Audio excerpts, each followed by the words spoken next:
السلام عليكم ورحمة الله وبركاته متابعينا الأعزاء، أتمنى تكونوا بخير وعلى خير. اليوم بغيت نهضر لكم على واحد العربة قتالية مدرعة مخصصة للاستطلاع وقنص الدبابات والاشتباك معها وتقديم الدعم الناري.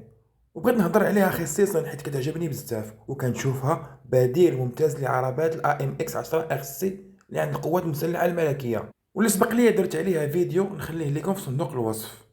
هاد المدرعة هي السينطورو جوج الإيطالية الصنع من شركة إيفيكو مع تعاون مع شركة ليوناردو. هاد الدبابة المدولبة تنشوفها من أحسن المدرعات في الفئة ديالها، فيها مدفع قوي بزاف عيار 120 ملم اللي تيخليها تقدر تشتبك مع أقوى الدبابات، بالإضافة إلى أنها مدولبة فهي ممتازة لتقديم الدعم الناري لفرق المشاة المحمولة. المدرعة كتدخل ضمن المدرعات الصائدة للدروع، أي تقدر تقوم بمهام الاستطلاع المتقدم والتسلل لضرب دبابات العدو وتعطيل أي هجوم بري مدرع والانسحاب من موصل الدعم. المدرعة ثمانية العجلات 8 كيف ما سبق وأشرت، فيها مدفع يوازي قوته قوة الدبابة. عندك مدفع 120 ملم فوق منصة من 8 العجلات، راه ثنائي يحلم به كل قائد العمليات.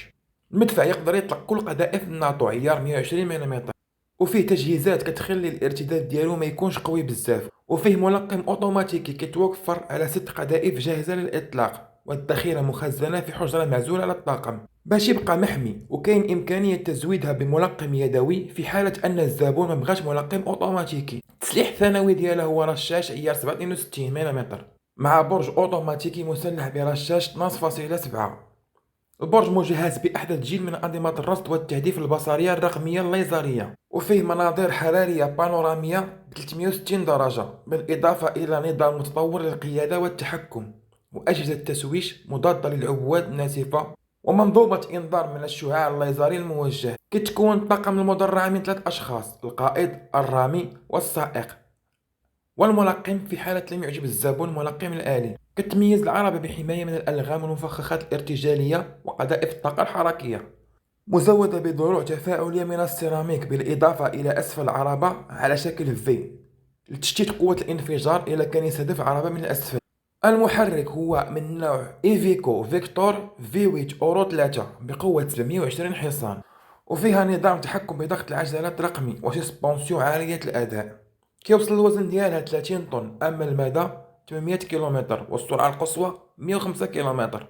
الطول ديال العربة تيبلغ 8.25 متر، أما العرض 3.38، والارتفاع عن سطح الأرض 3.65 متر. هاد المدرعة مواصفاتها جد ممتازة وكنتمنى بشدة نشوفها في صفوف القوات المسلحة الملكية، وكتشكل خطر حقيقي على الدبابات المعادية وتقدر ترتكب فيهم حرفيا مجازا، حيت رشيقة بزاف وكتمتاز بسرعة المناورة وعندها مدفع قوي بزاف. وانا كنشوفها واحدة من احسن الخيارات واقعية بالنسبة للقوات المسلحة الملكية. وانتم اشنو الرأي ديالكم؟ شكرا لكم على المشاهدة، دمتم في رعاية الله.